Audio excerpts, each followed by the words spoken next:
Bonjour à tous, ici Lyon, Franck Muller, et nous sommes déjà jeudi 23 juillet. Je suis ravi de vous retrouver, je suis ravi de votre fidélité et de tous les messages que vous avez la gentillesse de m'envoyer. Deux réflexions, compte tenu des éléments de barbarie qui se déroulent jour après jour, notamment un tragique à Lyon. Je voudrais dire quand même que certains s'agenouillent devant des délinquants, font monter la sauce sur des choses très spécifiques, qui datent de siècles derniers, de personnes qui parlent d'esclavage, mais qui ne font rien à part déboulonner des statues, et qui ne font rien pour se battre contre les esclaves qui sont encore sur le continent africain, mais par contre, évidemment, ils manifestent dans la rue, dans les rues françaises, pour faire simplement du battage et régler des comptes personnels.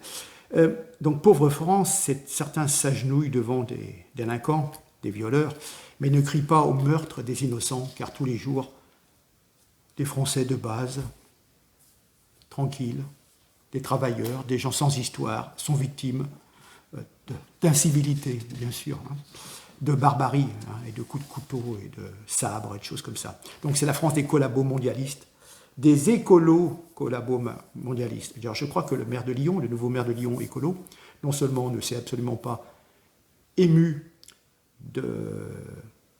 Il n'y a pas eu de communiqué à première vue, moi si je me trompe, mais concernant le tragique meurtre de la jeune Axelle, sur qui on a foncé, on l'a traîné sur 800 mètres, en la démembrant, mais même simplement, vous voyez, les centaines de voitures qui brûlent pour le 14 juillet, ce qu'on appelle l'incivilité. Mais enfin, quand vous avez une voiture de 30 000 € qui brûle, c'est quand même une sacrée incivilité. Et même pas, rien. Il y a certains écolos au niveau des mairies de quartier. On fait un pique-nique pour prendre contact avec les gens. Vous pensez bien que les dealers, les trafiquants, ils rigolent doucement de voir les mesures que prennent les municipalités écologistes. D'ailleurs, qui ont tout de suite passé une augmentation de 1 000 € pour les vice-présidents au niveau de la métropole, de la métropole de Lyon, vous voyez, pour dire leur intérêt.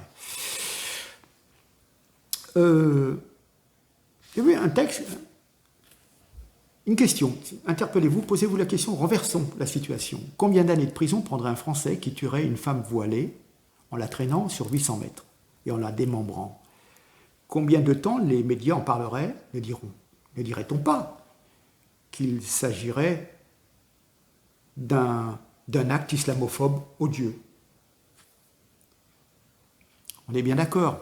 Quand vous avez vu le peu d'intérêt que suscitent tous ces actes de barbarie, hormis peut-être pour le chauffeur du bus à Bayonne, parce que ça a quand même bien brassé, mais sinon, tous les jours, des agressions, des coups de couteau, pour une cigarette, pour n'importe quoi, pour un mauvais regard. Vous voyez ce que je veux dire? La chasse aux blancs est ouverte en France. Voilà, mais posez-vous les questions, si vous, moi, délibérément, on foncerait sur une personne issue d'immigration, chose que je ne ferai jamais, bien entendu, ça a été le cas, par deux jeunes hommes dans des voitures de location. Je pense peut-être que l'un était en défaut de papier en règle, peut-être un permis annulé, quelque chose comme ça. Il n'a pas voulu attendre la police. Et il a foncé dans la jeune femme, qui l'empêchait de manœuvrer, de repartir. C'est comme ça que voilà, c'est sûr qu'il ne s'est pas levé le matin en disant je vais écraser une femme blanche. Bien entendu, je lui accorde ces circonstances atténuantes, on ne peut pas dire devant, mais simplement il a eu de mauvais réflexes. Je pense, voilà, pour éviter un contrôle de police et qu'on s'aperçoive, c'est une supposition qu'il avait un permis annulé pour peut-être d'autres bricoles, etc. Et il a foncé dans le tas en se disant ça va passer. Et malheureusement, il a commis un acte horrible qui soulève l'indignation. Et donc, heureusement, sur les conseils de collègues, d'amis, de grands frères, ils sont allés se rendre. Malheureusement, ça ne ramènera pas la jeune femme qui, 2 jours après, allait fêter son anniversaire. Bien. tous ces actes. Vous voyez, je reprends des analyses d'un juriste, un gendarme écrasé par une voiture conduite par un récidiviste, un jeune poignardé par un toxicomane, un conducteur de bus battu à mort par des marginaux à Bayonne, une jeune femme traînée au sol par une voiture pendant plus de 800 mètres à Lyon. Vraiment, ce mois de juillet, des agressions d'une rare sauvagerie. À Aiguillon, Bayonne, Sarcelles, Lyon, tout cela a mis en lumière l'existence d'une autre France. Vous savez, le journaliste Laurent Oberton appelle la France orange mécanique, cette France de violence. Ces faits divers tragiques s'inscrivent dans un contexte général marqué par l'augmentation de la délinquance et le laxisme des autorités. L'analyse des informations disponibles à ce sujet conduit à un constat évident. Le gouvernement assure de moins en moins la sécurité des citoyens. Et puis, ce qui est grave, c'est que cela devient une habitude à chaque fois que des leaders politiques, dits populistes, quand on ne dit pas d'extrême droite, mon Dieu, enfin bon, si vraiment on savait ce que c'est que l'extrême droite, quand ces gens-là commandent un attentat terroriste, une agression sauvage, les belles âmes de gauche et du centre crient à la tentative de récupération pour glaner des électeurs. Mais ces agressions, Sarcelles, Aiguillon, Bayonne, Lyon, n'ont pas échappé à la règle. Pourtant, les faits divers qui émaillent l'actualité sont révélateurs d'une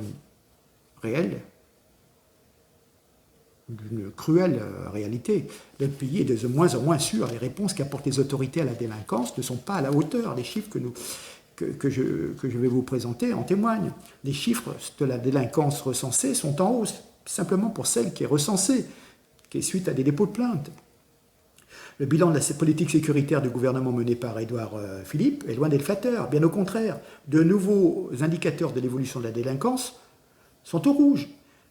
54 000 violences sexuelles enregistrées, plus 19% en 2018, plus 12% en 2019. Escroquerie, 363 600, plus 1% en 2018, plus 11% en 2019. Homicide, y compris coups et blessures volontaires suivis de mort, 970. Ce qui fait pour 2019, plus 9%. Coups et blessures volontaires sur personnes de 15 ans et plus, 260 500, plus 8% en 2018, plus 8% en 2019. Vols sans violence contre des personnes, 720 700, moins 2% en 2018, plus 3% en 2019. Oui, de toute façon, maintenant, les vols sans violence, on déglingue la personne, on la laisse pour morte, hein, et après on lui pique son sac ou sa chaîne. Hein. Voilà. Le nombre de mineurs mis en cause pour tentative d'homicide et coups et blessures volontaires augmente respectivement de 144% pour les homicides et blessures volontaires, coups et blessures, 124% entre 1996 et 2018. En l'espace de 20 ans, ça a presque augmenté de 44% pour les tentatives d'homicide. C'est-à-dire que les jeunes de moins de 18 ans, des mineurs, n'hésitent pas à essayer de tuer. Déjà, si jeunes, ils tuent. Voilà. C'est un bien triste trophée européen. La comparaison des derniers chiffres communiqués par Eurostat sur la délinquance en Europe nous apprend que notre pays est sur le point de décrocher du bien triste trophée. La France était en 2016 le 3e pays sur les 27 de l'Union européenne pour le nombre de vols ramenés à la population et le 2e pays sur 27 pour le nombre d'agressions, toujours ramenées en pourcentage de la population. La France est le pays d'Europe où il y a eu le plus d'homicides en France en chiffre absolu en 2017. Vous vous rendez compte ? Voilà. Les forces de l'ordre sont particulièrement exposées. Les policiers et les gendarmes chargés de la sécurité des Français sont plus que jamais aussi exposés à la violence des voyous. 20 000 agents ont déclaré avoir été blessés dans l'exercice de leur activité en 2018. Un chiffre en progression de 15% par rapport à 2017. 25 agents sont morts dans l'exercice de leur fonction en 2018, contre 15 en 2017. Vous voyez ? Et voilà, 5 morts de plus, 10 morts de plus, et vas-y. C'est l'Observatoire national de la délinquance. De 2013 à 2018, 97 policiers et gendarmes ont perdu la vie dans l'exercice de leurs fonctions. Les moyens de la justice, évidemment, bien sûr, sont en berne. Les auteurs des infractions sont identifiés, mais il faut les juger. Les moyens limités de la justice ne permettent pas de poursuivre tous les faits portés à la connaissance des parquets. Les capacités réduites au niveau des audiences dans les tribunaux aboutissent à donner la priorité à certaines affaires au détriment d'autres. C'est ce qu'on appelle le tri par le vide, c'est ce qu'on appelle un classement sans suite. Il n'y a rien d'étonnant à cela, la France consacre des moyens très très faibles au système judiciaire. La France est au 14e rang sur 27 dans le classement des pays européens en matière de dépenses des États consacrés aux juridictions par habitant. Le constat est pire en ce qui concerne les effectifs. La France est au 24e rang sur 27 en matière de nombre de juges professionnels pour 100 000 habitants. Quand les affaires sont jugées, les procédures sont très très longues et beaucoup plus longues que dans de nombreux pays européens. Si les moyens de justice sont limités, d'autres facteurs contribuent au laxisme de la politique pénale. Pour ne citer que deux, on peut mentionner 2 consignes données par les ministres de la Justice via des circulaires qui contribuent à éviter soigneusement la casse-prison pour une certaine catégorie de délinquants. La fameuse circulaire dite Taubira en 2012, suivie cette année par la circulaire Belloubet, qui donne comme consigne d'éviter les emprisonnements pour les courtes peines, c'est-à-dire moins de 2 ans. Donc quand vous avez 2 ans déjà de peine, c'est que vous avez quand même bien tabassé. Eh ben non, pas de prison.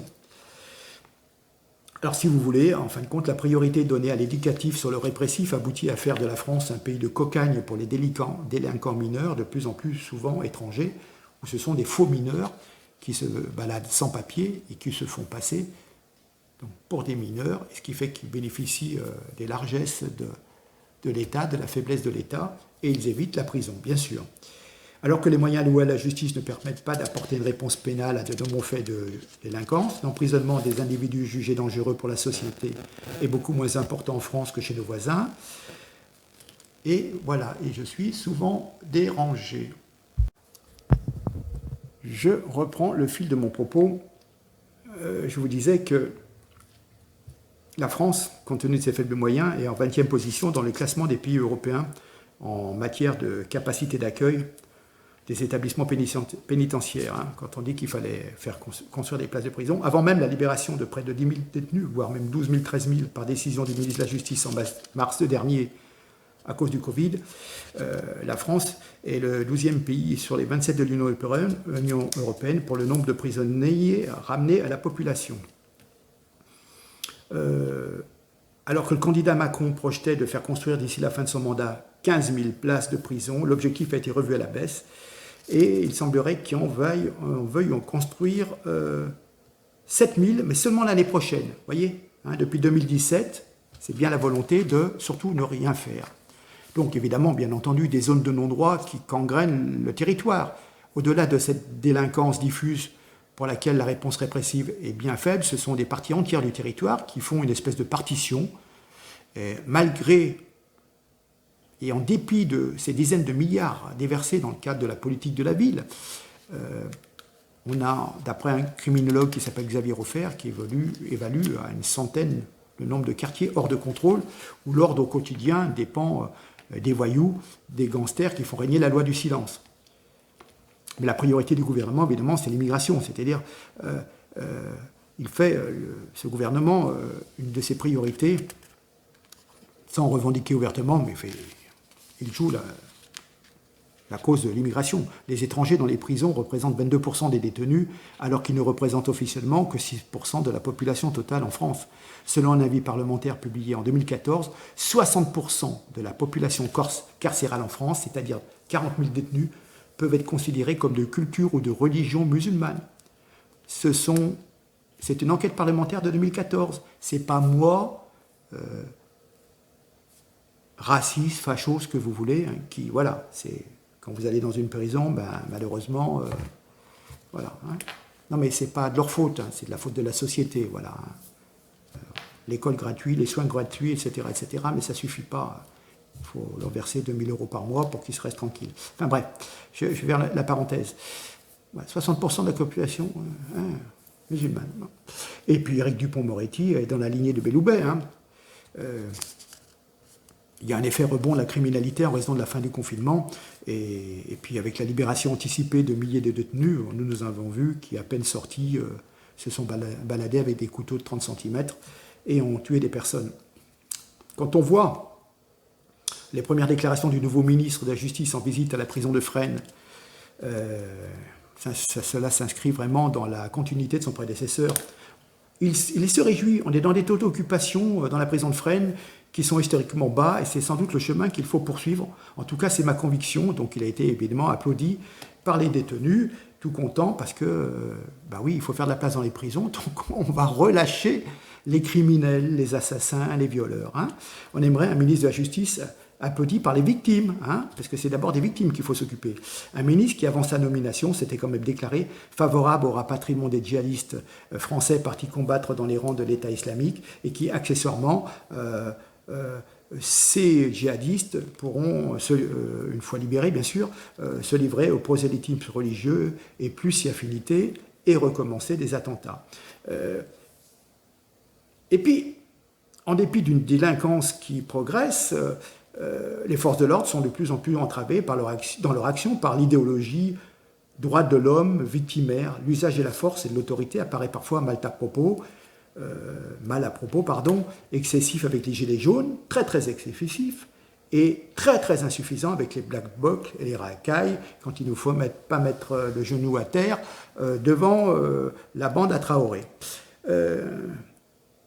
Dans tous les cas, les signaux sont nombreux qui n'augurent rien de bon pour la sécurité des Français, une sécurité qui est quand même la première des libertés, le droit à la sécurité, le droit de bouger, d'aller à droite, à gauche, de vaquer dans notre pays, de se déplacer sans crainte pour sa vie, pour sa sécurité. Mais bon, la sécurité est la première des libertés.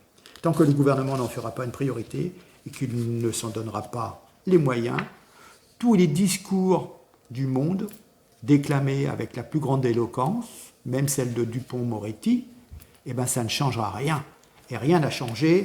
Ils n'ont, depuis 2017, avec la majorité qu'il y avait en marche, Macron et Édouard Philippe n'ont pas commencé des constructions, construction de places de prison. Voilà. Donc, et alors maintenant, avec les petites majorités qui se sont créées avec des écolos gauchos mondialistes, ça va être encore plus compliqué. Surtout qu'ils s'imaginent déjà vainqueurs à la future présidentielle. Donc voilà. Je vais m'arrêter là. C'était simplement un constat, si vous voulez, chiffré de l'évolution de ce qui s'est passé. Voilà, ce sont des chiffres officiels hein, par des criminologues. C'est pas des on-dit, yaka, faucon. Hein, c'est voilà, plus 10, plus 15% d'agression tous les ans, avec en plus de plus en plus de mineurs qui font des homicides. Voilà, ce qui montre un peu l'évolution des mentalités et qu'il y a certainement aussi un problème au niveau d'éducation nationale, car être trop gentil, trop laxiste, trop tolérant, ben voilà, à un moment il faut un cadre. Voilà, tu dépasses pas du cadre, sinon si tu dépasses, c'est pan sur les doigts. C'est un petit peu à l'ancienne, ça peut vous paraître ringarde, mais il y a encore 30 ans, des jeunes de 16 ans n'allaient pas agresser ou casser la gueule à un adulte. Maintenant, vous faites attention. Hein. Vous faites très attention quand vous passez à côté d'eux. Hein. Vous ne savez pas ce qu'ils ont derrière la tête. Hein. Pour une cigarette, pour un regard, pour un téléphone portable, pour un billet de 10 €, notre vie ne tient pas à grand-chose. Voilà. Sur ce, je vous laisse. Je vous remercie. Voilà, excusez-moi, c'est pas folichon, mais c'est ainsi. C'est la triste réalité. Il faut la regarder en face et faire en sorte de pouvoir, certainement par vos actions et par vos votes, d'inverser ces statistiques barbares d'ailleurs, barbares pour la civilisation française. Voilà, sur ce, merci. J'attends vos commentaires. Je vous dis, passez une bonne soirée et puis à très bientôt. Je vous embrasse. Au revoir, merci. Et partagez, hein, je compte sur vous. D'accord ?